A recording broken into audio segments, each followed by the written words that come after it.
سب سے پہلے اگر آپ دیکھ لیں یہ سارے کام 12 ربیع اول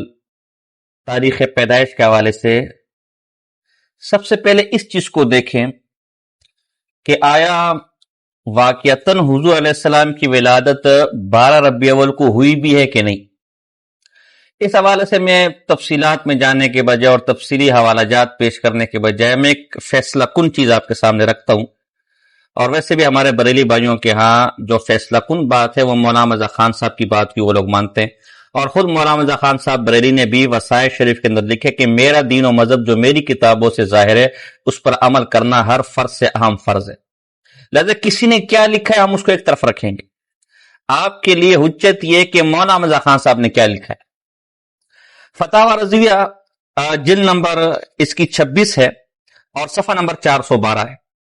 اس میں مولانا صاحب لکھتے ہیں اگرچہ اکثر محدثین و مؤرخین کا نظریہ ہے کہ ولادت باساز 8 تاریخ کو ہوئی، یعنی اکثر محدثین اور اکثر مورخین کا اس پر اتفاق ہے کہ حضور علیہ السلام کی ولادت 8 تاریخ کو ہوئی ہے،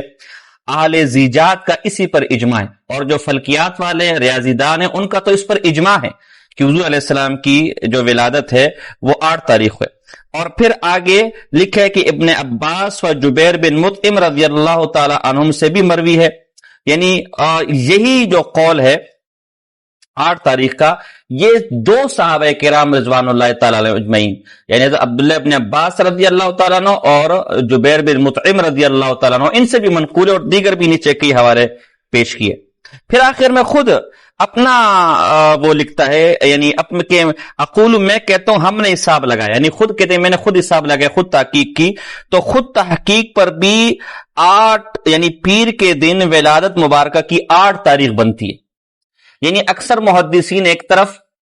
اکثر مورخین ایک طرف، صحابہ کرام رضوان اللہ تعالی علیہم اجمعین ایک طرف، اہل زیجات ایک طرف، میں نے خود جو حساب کتاب لگایا تو اس سے بھی 8 ربیع اول کی تاریخ نکلتی۔ یہ الگ بات ہے کہ مولانا صاحب نے کہا کہ مشہور ہمارے ہاں 12 ہے، لیکن ظاہر ہے ہر مشہور بات کو تو نہیں لیا جا سکتا نا، ان کے بارے میں مشہور ہے کہ یہ مکفر المسلمین ہے، لیکن ہمارے اہل بدعت اس بات کو نہیں لیتے۔ اسی طرح ہمارے ہاں جمعہ کی اذان ثانی یہ ممبر کے سامنے امام کے سامنے دی جاتی ہے، یہی مشہور ہے ہر جگہ، بلکہ آج بھی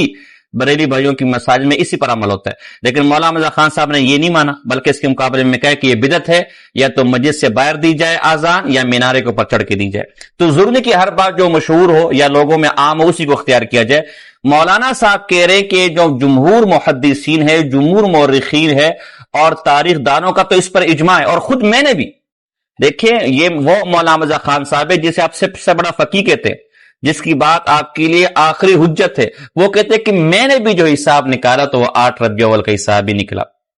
تو آپ کے بڑوں کے ہاں تو تاریخ پیدائش 8 ربیع اول ہے، جبکہ آپ یہ ساری خرافات 12 ربیع اول کو کرتے۔ اس میں بھی اللہ کی ایک بہت بڑی حکمت ہے کہ جیسے اللہ نے لیلۃ القدر کو پوشیدہ رکھ دیا تاکہ کہیں لوگ اس رات کو جانتے ہوئے بھی اس میں گناہ نہ کر لیں اور اللہ کا عذاب